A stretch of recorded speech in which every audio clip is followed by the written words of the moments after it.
Hello, I'll tell you my love story. Our story began in December 2007. Actually, the universe had apparently started working for us before that, but I had no idea.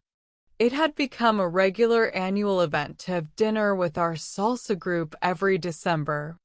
That year we were running late. I kept urging them to arrange it.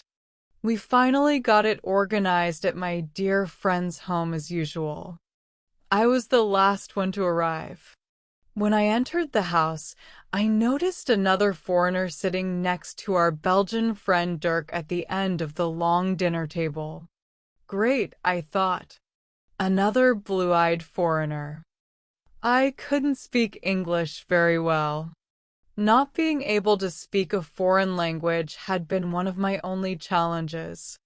Dirk had joined our group 3 years ago. My conversations with him couldn't go further than a few sentences. It was going to be a long night. I could see the foreigner watching me throughout the night and sensed that Dirk had filled him in about me. He was actually rather cute. I remember sighing and wishing that I could have been able to hold a conversation with him. He was trying to talk, and thankfully my friends were translating for us. I started playing tag between the kitchen and the dining room. My insufficient language skills had me all embarrassed. When I heard where he worked, I was even more embarrassed. He had come to the hospital where I worked about a month ago for business and entered the operating room. I remember it very clearly. He was the manager of the company that supplied the equipment and tools to the hospital. He had just moved to Turkey and was visiting his largest client. I was trying not to cause any commotion as my patient was trying to sleep. I hadn't said hello, and I wasn't going to say goodbye. The other doctor was attending to him anyhow. We had surgical masks on, so we could only see each other's eyes anyway. I kept trying to avoid his, but I couldn't anymore. That's destiny for you. We were at least 10 people in that dinner party, and he wanted to talk to me and only me. Towards the end of the night, I discovered that he lived just a few minutes away from me. What a shame, I thought, and we lived so close to each other. I didn't think we would ever see each other again. And even if we did, what would we talk about anyway? He asked me for my business card. I gave him the one with my work email and phone number on. I thought he might have wanted it for business purposes. I was wrong. I finally got an email from Rudy 10 days later. I couldn't believe it! He wanted to have a coffee with me and see Istanbul through the eyes of a local. I wanted to be sure of what he was exactly saying, so I asked a friend who spoke English. Then I promptly started to panic. How was I to speak to him? He had set the date for the date. He asked me for my personal number. Talking on the phone would be the hardest thing to do. I had no way out. I gave him the number. Funny, but I was actually going to have some time to learn English. I quickly went out and bought a book on basic English. And I started to study. I was 40 years old and had tried so many times to learn English, but nothing had ever given me this much motivation. He was going to go on a skiing trip shortly. I am looking forward to seeing you, he said. I couldn't say, so am I. I was too shy. He called me when he returned, the day before we were to meet. I only understood about 10% of what he had said. Just to be sure, I said, I will pick you up at 3 tomorrow, and the next day I went to pick him up, dictionary in hand. I had made dinner reservations in a restaurant for later. That day was going to be a big test for me. I had never spoken to a foreigner for longer than half an hour before that. But that day my dictionary and I were to guide him around Istanbul. Time just flew, and before I knew it, it was midnight.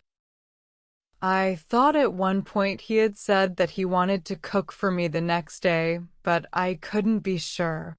The guys I knew would never ask for a date the very next day. It's the let's not spoil the girl tactic. I asked him again. Yes, he really was inviting me over. I dropped him home that night. As I was leaving, he gave me a little kiss. I was shocked and ran home like Cinderella, not looking behind me even once. It felt like a dream come true. We met the next day, and the day after, and the day after. He never stood me up. This man was very different to the ones I had known. He was not like Turkish men. He knew exactly what he wanted. During the first week of our relationship, I started taking language lessons. We had started with body language and upgraded to broken English. When he proposed a year and a half later, all my friends were very impressed. Everything was actually very easy. He appeared just when I decided I wasn't going to get married. I never wondered where this would go. Marriage was the last thing on my mind. When you let things go, they have a habit of finding you. I never believed it when people said that. To be quite honest, when you meet the one, you actually know it. Never during our relationship did we ever have any doubts about each other. I never wondered where I stood or if he would call me. Love and respect were always the most important things. After he proposed, Rudy found out that he would be posted to Paris. Everyone expected this to end, but au contraire, Rudy just speeded things up. We were married in 4 months. He lived in Paris and I in Istanbul. He came to visit every other week. 3 months later, we found out that we were pregnant. An unplanned pregnancy at the age of 42 seemed like another miracle to me. I moved to Paris when I was 7 months pregnant. That's where I gave birth to our daughter. I then stopped taking English lessons and started learning French. For years later, we moved to Brussels. I am now learning Flemish. 1 husband, 3 languages. I think this is my mission in life.